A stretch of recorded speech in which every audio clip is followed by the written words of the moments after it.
What's up everyone, in this video I'm going to help you pass that 2019 6th edition NASM test. So if you really want to pass, stick around.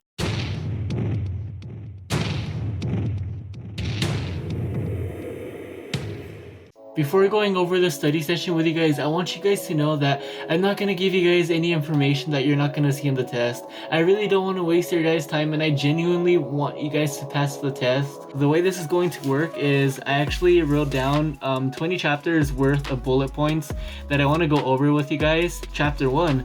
What you need to know about chapter 1 is you want to understand the muscle imbalances and how are they corrected. So, understanding the muscle imbalances when you're doing your fitness assessments with people, when their knees are going inward, going outwards.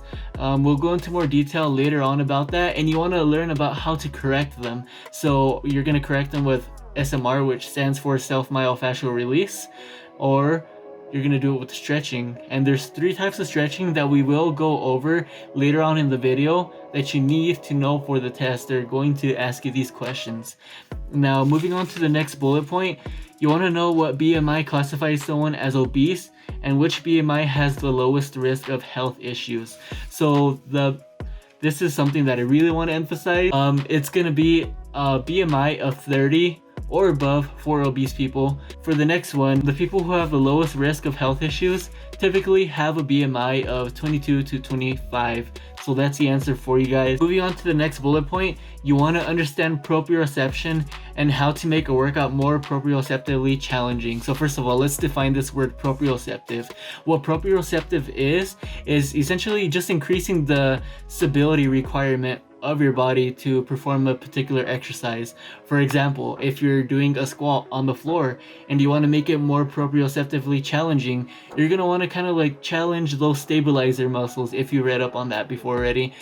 So instead of doing it on the floor, we're going to do it on a bazoo ball. So if you haven't seen those before, just kind of imagine a yoga ball that's split in half, and that's pretty much what you stand on, that half yoga ball, which makes it super unstable, therefore making it more proprioceptively challenging. Let's move on to the next one. So you want to know what the synergist, agonist, antagonist, and stabilizer muscles are in a particular exercise. So let's say, for example, we're performing a bicep curl, okay? In this case, your agonist muscle is the prime mover, and that's the muscle doing the most work in a particular motion. So in the bicep curl, your bicep is the agonist.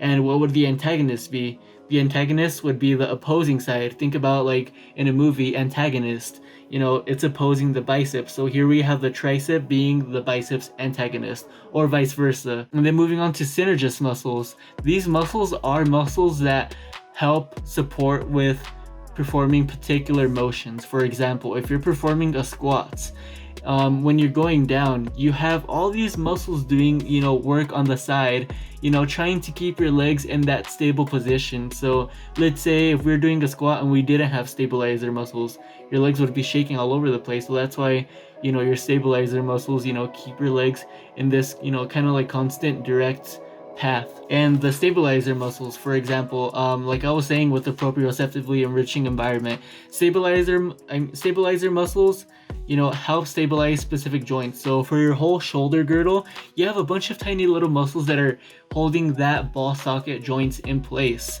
and those are stabilizer muscles. And what you want to know next, moving on to chapter 2, is you want to know the mechanoreceptors and their role in exercise. So these mechanoreceptors are the Golgi tendon organs and the muscle spindles. And what are the Golgi tendon organs? These organs sense changes in pressure on a muscle or tension. So for example, if you put tension on this muscle for about 30 seconds, constant tension, what it's going to do is alleviate some of those knots in your bicep, and it essentially relaxes your muscle.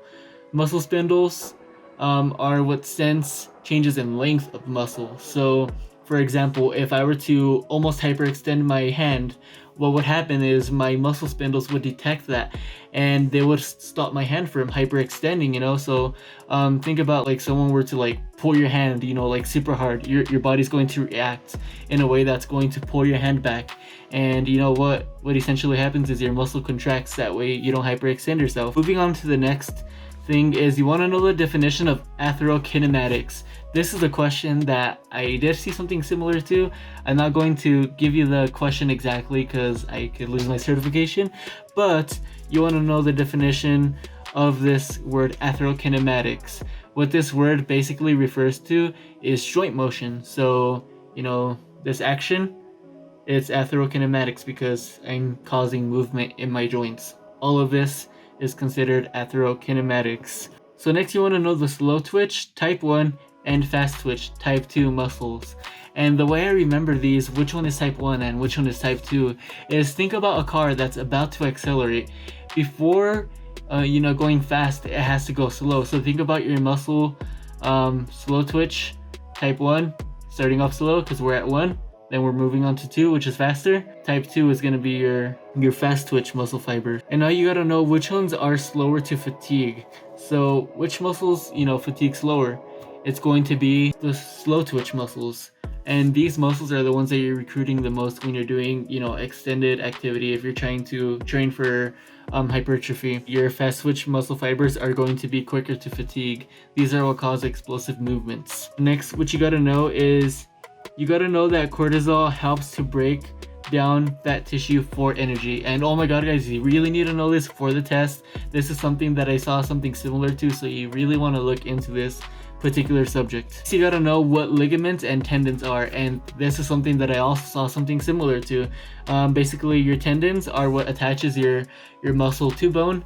Ligaments are what attaches bone to bone. Moving on, you want to know that the pulmonary artery is where the deoxygenated air enters lungs from the heart. And because I'm being so specific, obviously you're going to see something like this. So again, know that the pulmonary artery is where deoxygenated blood enters the lungs from the heart. And that was actually chapter 3, sorry. Next bullet point, you want to know that when cells take in oxygen, this is called diffusion. So when cells are utilizing oxygen for energy or to use for whatever metabolic processes it's doing, this process is known as diffusion. So remember that, that's super important. And you want to study what the metabolic equivalent is, the MET. They use that a lot. And you want to know what VO2 max is, stroke volume, and cardiac output. So VO2 max is basically, a way to actually calculate what your cardiorespiratory fitness is. The stroke volume is essentially how much blood your heart pumps out every matter of time. And then next, cardiac output is pretty much a combination of heart rate and your stroke volume. So if they ever refer to cardiac output, it's heart rate and stroke volume. Next, you want to understand the ATP-PC system, glycolysis, oxidative system. This is chapter 4. You guys want to know, bioenergetics fairly well. This is a very difficult topic, a difficult chapter. Don't get too bogged down on it because they won't actually ask you that many questions on it, but you still have to understand this. That way you could kind of answer a few other questions that will sort of relate to this.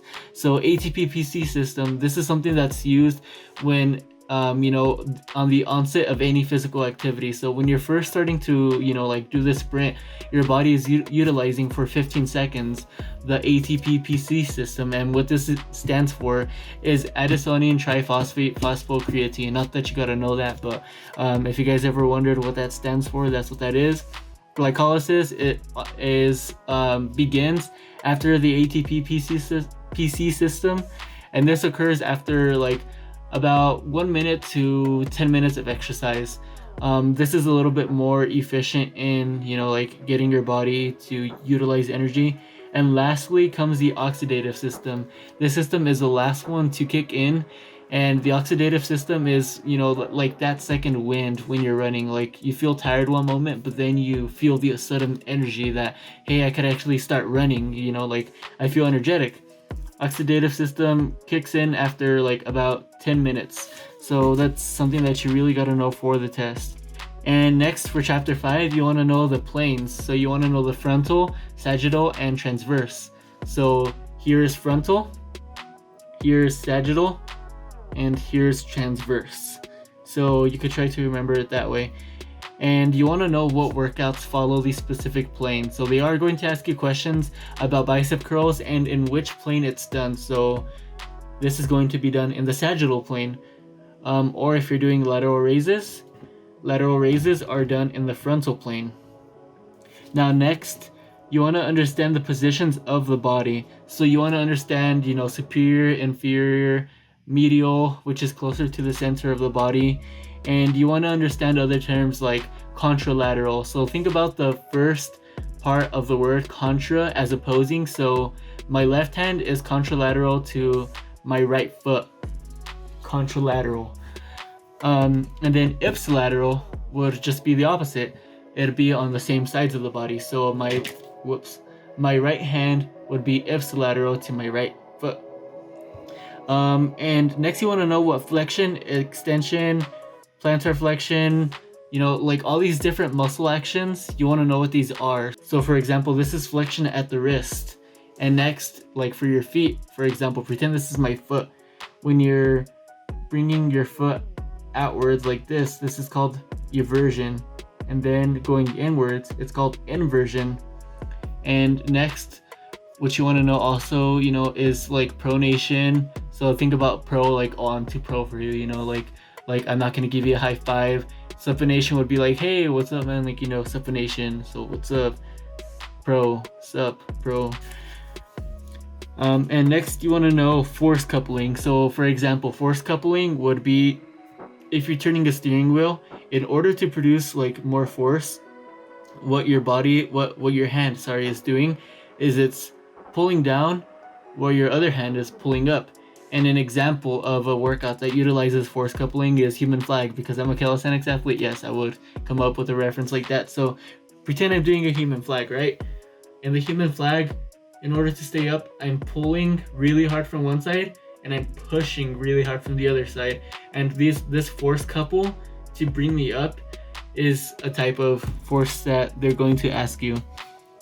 So understand this is something that I want to emphasize that you will see on the test. Is you want to know that phase 1, phase 2, and phase 2 are for athletes. So if an athlete wants to be more athletic, they're going to undulate. So this is a concept called undulating periodization, where they move from each portion or step of the OPT model. So they're going to be moving from stabilization endurance, strength endurance to power training in order to stay athletic. So remember that.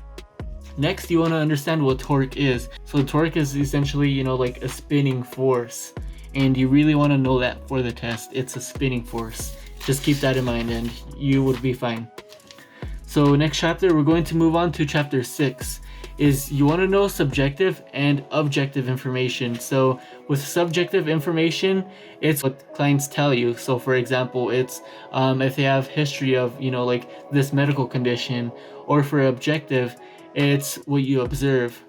So for example, if you observe that like a client has a broken hand, like a certain like injury that's like obvious, that would be objective information. Next, you want to know what the PARQ is. What it stands for is Physical Activity Readiness Questionnaire. Now moving on to the next one, you guys want to know when somebody is ready to move on from zone 1 to zone 2. So before starting off with explaining this, I want to give you guys a little bit of context, that way you can understand this bullet point. There's 3 stages of heart rates. So zone 1 is going to be a maximal heart rate of 65 to 70. Zone 2 is going to be 76 to 85. Zone 3 is going to be 86 to 95. Now it's kind of weird how they don't go up to 100, but I guess they kind of want us to stick to 95, so just remember that. And so yeah, like now that you have that context, we could explain when someone is ready to move on to zone 1 to zone 2. So when somebody is ready to move on from zone 1 to zone 2 is when they can maintain the zone 1 heart rate, which is 65 to 75, for at least 30 minutes and at most 1 hour. So when they're within that particular time frame, that's when they're ready to move on from zone 1 to zone 2. And you could really expect something like this in the test, by the way. You want to know every single assessment front and back. So that means the static postural assessment. You want to know the squat assessment, and you want to know the push-up assessment, the shark skill test, all these kinds of assessments they're going to ask you. This is something that they really emphasize on. So chapter 6, guys, I really suggest that you put a major emphasis on studying every material that you have available to you, because they're going to ask you a lot of questions on this chapter, more than any other chapter. So yeah, understand every assessment front and back. And like a few cool mnemonics that I learned about. This was actually from someone else's YouTube channel, and I don't want to take their credit for it. They came up with a mnemonic for the excessive forward lean, which stands for Hag's age. So when somebody is performing a squat assessment, and they have excessive forward lean, there's weak muscles. Honestly, guys, I don't even remember what Hag's age stands for, but look in the chart. You'll see the overactive and underactive muscles there, and you'll be able to connect the acronyms with whatever the word is. So yeah, remember that Hag's age. Try to create mnemonics for those words. Oh, next, moving on to chapter 7, you want to know what reciprocal inhibition is, and when a muscle turns off so that the other could contract. So reciprocal inhibition is when a muscle relaxes, that way the other could contract. So, okay, starting off with an example of my arm here. So when my bicep is flexing, my tricep is turning off. It's relaxing. That way my bicep could flex.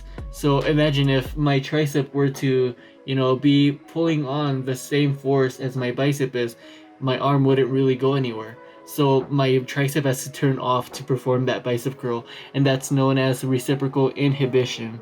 That leads us into altered reciprocal inhibition. So what this basically is when your muscles have abnormal lengths. So if this muscle is too tight here, which is our tricep, and our bicep is pulling up, because of the tightness on your tricep, your bicep is going to have a reduced maximal force output. So because that tricep is, tight, it's not letting your bicep go up. And that's called altered reciprocal inhibition. That leads us into autogenic inhibition, which is when you perform self-myofascial release, which is SMR. So they're going to ask you this on the test a lot. How do you perform SMR? When you are rolling on a muscle, you have to hold that position of discomfort for at least 30 seconds. That way the Golgi tendon organs relax, and essentially it relieves the tight muscle or overactive muscle.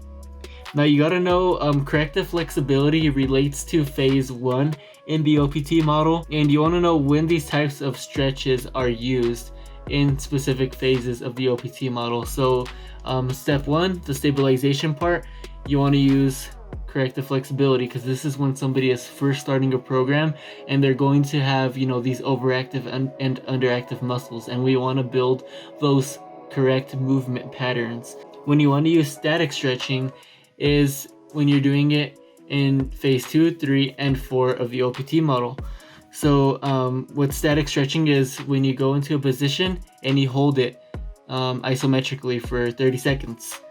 And the next one is active stretching, which is essentially activating a muscle as you're stretching. So for example, if I'm going to stretch my wrist, I'm also activating the muscle up here, because like we were going over earlier, reciprocal inhibition, this muscle here is going to turn off, that way this one could flex. And because there's less pull from this muscle pulling my wrist down, I'm able to extend my wrist even further than I would usually do, because this muscle has been turned on as a result of this one being flexed. And that's the whole idea behind active flexibility stretching. What dynamic stretching is used for is it uses your body's momentum to get past a certain range of motion. So this is also known as ballistic stretching. So you're doing a bent over stretch. So for example, I'm trying to reach for my toes, I'm using body momentum to get past that range of motion. Now moving on to chapter 8, you want to know the FIT principle and what it stands for. So this stands for frequency, intensity, training, time, and enjoyment. So you guys want to know what that stands for? They are going to ask you a question similar to that, so I recommend that you know it. And there's not really much on chapter 8 that you gotta know. Even chapter 9, not that much. So you got to know the difference between bracing and what the drawing maneuver is. I will say bracing is when you contract your abdominal muscles, the muscles in your trunk, to stabilize your core and your spine. That's what bracing is. And the drawing in maneuver, honestly guys, I forgot what it means now, but you do gotta know it for the test. Moving on to chapter 10. So you want to know the proprioceptive progression continuum. So they are going to ask you, in what order do you make exercises more proprioceptively challenging? So first off, you start off with doing it on the floor. Then you do it with a balance beam, a half foam roll, foam pad, balance disc, wobble board, and lastly a bazoo ball, which is that one yoga ball looking thing if you've seen it at the gym. And then the next one that goes through the proprioceptive progression continuum is when you are using your legs. So first off, you want to start off with 2 legs on a stable surface, single leg, stable surface, 2 legs, unstable surface, and then finally single leg, unstable surface. And you could find these on chapter 10, like I was saying. And what chapter 10 also went over is when you're doing stabilization, 2 plyometric exercises. Upon the landing, you want to hold it for 3 to 5 seconds to add stabilization. And here I'm talking about plyometrics, guys. Plyometrics. When you're landing, you want to hold that position for 3 to 5 seconds to add stabilization to it. For 11, chapter 11, you want to know the rate of force production. And you want to know the proper frontside mechanics when sprinting. So when sprinting, you want to have hip flexion, knee flexion, and ankle dorsiflexion. On the back leg, you want to have hip extension, knee extension, and ankle plantar flexion. So front leg, you want to have dorsiflexion. Back leg, you want to have plantar flexion. So just think about like the Usain Bolt running and see how he runs, and that'll help you remember. Moving on to chapter 13, you want to know what the alarm reaction is. And pretty much what the alarm reaction is when the body is first adapting to stressors that it's not used to. So typically you'll see this happen with people who are first starting a workout regimen. Because their body is not used to exercise, their body's going to be super sore. They're going to be experiencing all these changes, because of their new workout regimen. And this is known as the alarm reaction. And you want to know the symptoms of exhaustion. So the symptoms of exhaustion are fatigue, like you're going to feel tired, and you might have some sort of like joint pain as a result of exhaustion from your workout regimen. And next, you want to know that horizontal loading is performing an exercise, or performing all exercises, before moving on to the next. Next, you want to know what Davis's law is. And what this law pretty much is that your muscle tends to heal in the line of stress. So when you're performing an exercise, your muscles are going to remodel in that motion that you were performing the exercise in. And that's why your body adapts to exercises, because it models along the lines of stress. Next, you want to know the pattern overload. What pattern overload is think about barbers. They have constant repetitive motions of like cutting people's hair, because they always perform that motion all the time, like that constant motion in their elbow, in their shoulder. It causes pattern overload because like the joints get worn out over time. They just get tired. Moving on to chapter 14, study the OPT model front and back. This is what NASM's backbone is. This is what they base most of their programs on the OPT model. It's like their baby. Like they want you to know about their baby. They're gonna keep talking about it. So yeah, study the OPT model. Know the acute variables about it. So you want to know the repetitions, the sets, the training intensity, the rep tempo, volume, rest interval, frequency, duration, and exercise selection. All of these are going to decide the amount of stress placed onto the body when you're working out. And you want to know how to adjust the OPT model to particular clients. And next, we want to go over microcycles, mesocycles, and macrocycles. So when you're creating a workout plan for somebody, a microcycle is pretty much a plan that encompasses a time interval of a week. Mesocycle would be a month, and a macrocycle would be a year. And they are going to ask you guys something similar to this on the test, so make sure you know it. And next, chapter 15, You want to know what kettlebells and dumbbells are? It's kind of funny that they actually ask you what these are, and they're going to phrase it in such a way that makes it really confusing, like that's gonna make you second guess yourself, like really, like it seems like a simple question, so there must be like a hard answer, so try not to overthink it. And next, you want to know what body weight workouts are and which examples are one of a body weight exercise. Yeah, this was my time to shine, you know, calisthenics. I was like, oh hell yeah, that's a body weight exercise. And I'm not gonna give you guys the answer because, you know, I could lose my certification, but yeah, just know the difference between strength exercises, bodybuilding exercises, weight exercises, body weight exercises. Moving on to chapter 16, when you're training special populations, you want to know how to train your youth clients.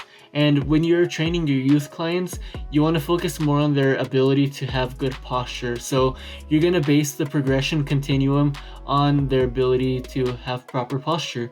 And really, like when you're training someone that's, you know, youthful, you want to make the workout fun for them, you know, that way they could actually want to do it. And that's like the most effective way of getting them to participate in the workout routine that you have planned out for them. So moving on to chapter 17 now. When you're training senior clients, you want to train them with functional type movements. So like you want to train them with activities that involve everyday things. So like you want to teach them, like, you know, stair walking, like step up exercises, red light, green light, which is like an SAQ exercise, strength, agility, and quickness. And when you're training hypertension clients, you want to avoid Valsalva maneuvers, which is the act of forcefully exhaling air and inhaling air.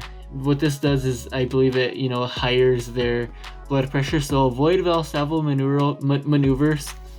And you want to have them avoid clenching fists. When you train people for arthritis, they are going to ask you something similar to this, so I want to emphasize that you do know that when you train somebody with arthritis, they may only need a session of 5 minutes. It seems like a really short session, but some people, that's all that they require.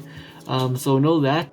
You want to know what percentage of the 1 rep max hypertension clients should train in. You really want to know that for the test.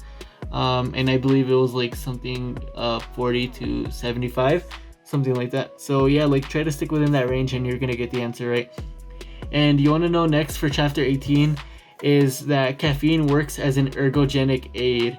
And you want to know how long before to take caffeine before an exercise to have ergogenic effects, and that is 1 hour. So you want to take caffeine 1 hour before your workout to have the benefits from it. And not much to chapter 18, so that's going to lead us straight into chapter 19. You're going to want to know the phases of change. So you're going to want to know about pre-contemplation, contemplation, preparation, action, and maintenance. So pre-contemplation is when somebody hasn't even thought about exercising. It hasn't occurred to their mind like, hey, I want to start this workout routine.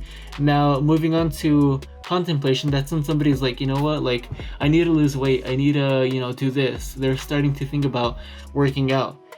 Preparation would be when they actually go out of their way to look for a gym, to maybe look for a personal trainer and get the resources that they need to like prepare, you know, to start that workout regimen. Now after that follows the action stage, which is when they start their workout routine, and that's going to be within a time interval of, you know, like 0 to 6 months. Anything at 6 months or above is going to be the maintenance phase. And studies show that when somebody's been working out for at least 6 months, typically it becomes part of a lifestyle for them. So yeah, that's a maintenance phase, 6 months or above. Next, you want to know that exercise imagery is used to enhance exercise participation. So they're going to ask you some questions like, okay, this client, you know, is not feeling motivated to work out. What do? You provide exercise imagery for that client to get them to participate. And basically what that is like getting them to imagine themselves like in a good place after they've done hard work. Like, hey, like, do you want to look like this in a few months? If so, then you got to do this, you know. Next, know about the mnemonic SMART goals. So SMART. So you want to know that SMART goals are specific, measurable, attainable, realistic, and timely. And of course, study what these are in a little bit more detail. So specific, you want to make sure that the goal is, like I want to run a 5K in this amount of time. Measurable, you got to be able to measure the progress. Attainable is whether it's realistic. So an example of something that's not realistic would be, oh, I want to look like Arnold Schwarzenegger in 1 week. Can you do that for me? That's definitely not attainable. Even that follows in with realistic. That's not a realistic goal. Then next is timely. So you want to have a deadline for when you create a goal. You want to be able to reach that goal within a specific time frame. That way you can work hard towards it. Now next, they're going to ask you about keeping journals, and what journals are for is they're for clients, and what clients use these journals for is to track their habits. So they're going to track their daily activities, they're going to track their diets, they're going to track their workouts. That way you could evaluate them and they could evaluate them and see how they're doing. And that's a good way to keep track of progress. And lastly, chapter 20 is what are the perks of working in a fitness facility. So the perks of working in a fitness facility is that you get, your benefits, and you get access to updated equipment, which is super helpful. And next, you want to know the 4 P's of marketing. They are going to ask you a few questions relating to that. So know about product, price, place, and promotion. And honestly, guys, it's a pretty easy question. What relates to product, what price is, where the place is, promotion. It's easy to answer, so don't worry too much about these. Alright guys, so that's it for the study session. I really hope that this was helpful for you guys. I want you guys to pass this. I really want you guys to be successful. So keep in mind, guys, that when you are taking this test, if you fail it, you have to pay a $200 fee. So that should be enough to motivate you, unless you're Bill Gates. And also you have to wait 1 week before retaking the test for the first failed attempt. After the second failed attempt, you have 30 days to wait before taking the test again. And after the third failed attempt, it's gonna be a dreadful year. So guys, you really do not want to fail this test. Study hard for it. Read through the book. I read through almost the entire book, guys. Honestly, if you really enjoy the subject, you should be able to read the book. And I found that the videos on the, the study guide on the actual website were super helpful. Watch the videos. These people that are explaining the concepts are doing so much better than me, and they really help clear off the mud. They help clarify more intricate subjects. So yeah, guys, just going down the list of what I used to study to pass my test are the videos. I looked through every single quiz and I took it more than 4 times each. I did a lot of studying. And then I even took the practice exams towards the end. So if you go to end of course, they're going to have a lot of practice exams, and they give you a specific percentage on what percentage of these chapters you're gonna see on the test, which is super helpful, which helps you think, what do I gotta know more about in a specific chapter to be ready for the test. Let me know in the comments down below if this was helpful for the test. Share it with everyone else, and I will see you guys in the next video. Please like, share, and subscribe. See you in the next one.